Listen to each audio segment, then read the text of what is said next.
12 gram glucose को 100 ग्राम जल में घोलने पर विलयन का क्वथनांक 100.34 सेल्सियस पाया गया। ग्लूकोज के मोलल उन्नयन स्थिरांक की गणना कीजिए। मतलब केबी को क्या कीजिए, ज्ञात कीजिए। तो यहाँ पर देखेंगे जो डेल्टा टी, जो यहाँ पर देखेंगे डेल्टा टी वो कितना दे रखा है, डेल्टा टी दे रखा है। जो विलयन का क्वथनांक कितना है वो आपका दे रखा है 100.34 सेल्सियस। उसमें से कितना घटा देंगे, 100 ग्राम जल में जिसमें घोलने पर उसी में से 100 क्या कर देंगे, घटा देंगे। 100 घटाने पर जो डेल्टा टी आ जाएगा, क्या आ जाएगा, डेल्टा टी आ जाएगा। तो यहाँ पर 100 में से 100 जाएगा, कितना बचेगा, 0.34 आ जाएगा। उसके बाद देखेंगे हम ये ग्लूकोज का अणुभार क्या होता है। तो यहाँ पर ग्लूकोज का फार्मूला सर्वप्रथम पहले देखेंगे। तो ग्लूकोज का क्या देखेंगे, फार्मूला। तो ग्लूकोज का फार्मूला क्या होता है, तो ये फार्मूला होता है C6H12O6। तो इसका जो निकलेगा अणुभार, क्या निकलेगा, ग्लूकोज का जो निकलेगा भैया अणुभार वो निकलेगा आपका 180। कितना निकलेगा, 180 निकलेगा। अब यहाँ से ध्यान से देखेंगे, अब सब हमको पता चल गया है। अब यहाँ पर मानों को कुड कर लेंगे। क्या करेंगे, मानों को कुड करेंगे। तो यहाँ पर देखेंगे डेल्टा टी कितना दे रखा है, तो 0.34 है, 0.34 रहेगा।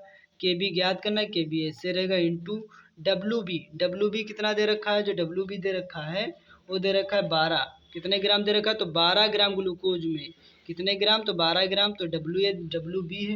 ये डब्ल्यू बी होता क्या है भैया, ये जो डब्ल्यू बी होता है ये विलय का होता है द्रव्यमान। क्या होता है, विलय का द्रव्यमान। इंटू में क्या रहेगा, 1000 रहेगा। और 1000 अपॉन ये जो हो जाएगा एम बी क्या होता है, विलय का मोलर द्रव्यमान। एम बी क्या होता है, ये होता है विलय का मोलर द्रव्यमान। विलय का मोलर द्रव्यमान कितना दे रखा है, वो आपका हो जाएगा जो द्रव्यमान मतलब भार वो कितना, विलय कितना है, तो ग्लूकोज कितना विलय, तो आपका होगा 180। तो यहाँ पास रहेगा 180 रहेगा। इंटू में कितना, डब्ल्यू ए कितना दे रखा है, जो आपको जो डब्ल्यू ए दे रखा है कितने में घोला जा रहा है, तो 100 ग्राम जल में घोलने पर। कितने ग्राम जल में घोलने पर, 100 ग्राम जल में घोलने पर। तो यहाँ पर लिख लेंगे 100। अब यहाँ देखेंगे 2 जीरो से 2 जीरो कट जाएगा, 1 जीरो से 1 जीरो कट जाएगा। उसके बाद क्या करेंगे, उसके बाद इसको पूरा इसको काट लेंगे। तो यहाँ पर लिखेंगे 0.34 जो है ऐसे रहेगा, बराबर रहेगा के बी लिखा रहेगा, इंटू में रहेगा 12 और बटे में रहेगा 18। अब इसको डिवाइड करेंगे तो 2 छंग 12 हो जाएगा, 2 नवा 18 हो जाएगा। फिर 3 से काटेंगे, 3 दूना 6 हो जाएगा और 3 तियाँ 9 हो जाएगा। प्रिय स्टूडेंट्स, उसके बाद यहाँ क्या करेंगे, ध्यान से देखेंगे। तो यहाँ पर रहेगा 0.34 रहेगा, बराबर में रहेगा के बी, इंटू रहेगा 2/3। उसके बाद यहाँ क्या करेंगे, ध्यान से देखेंगे। तो 0.34 जो है ऐसे रहेगा, वहाँ के बी ही लिखा रहेगा। उसके बाद यहाँ देखेंगे स्टूडेंट्स, तो ये गुड़े वाला कहाँ जाएगा, बटे में जाएगा, बटे वाला फिर कहाँ जाएगा, गुड़े में जाएगा। तो कहने का मतलब हो जाएगा 3 ऊपर हो जाएगा और 2, 3 ऊपर हो जाएगा देखो, और 2 कहाँ हो जाएगा, 3 ऊपर हो जाएगा और 2 नीचे हो जाएगा। 3 ऊपर हो जाएंगे, 2 नीचे हो जाएगा। अब यहाँ से क्या करेंगे, पॉइंट हटाएंगे, 2 जीरो बढ़ा लेंगे। 2 जीरो बढ़ाने पर 2 1 कम 2 हो जाएगा और 2 1 कम 2 हो जाएगा। 2 सती कितना हो जाएगा, 14 हो जाएगा।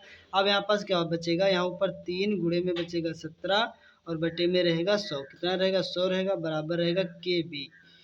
अब 17 तियाँ कितना हो जाएगा, 17 तियाँ हो जाएगा 51 और बटे में हो जाएगा 100 और यहाँ पास रहेगा के बी रहेगा। 2 जीरो कटेंगे, दो संख्या के बाद क्या लग जाएगा, पॉइंट लग जाएगा। तो यहाँ पर इसको सही रूप में लिखेंगे तो के बी बराबर लिखेंगे 0.51। तो ये जो निकल आएगा केल्विन मोल इनवर्स में आ जाएगा। तो यही हमारा क्या हो जाएगा, यही हमारा फाइनली आंसर हो जाएगा।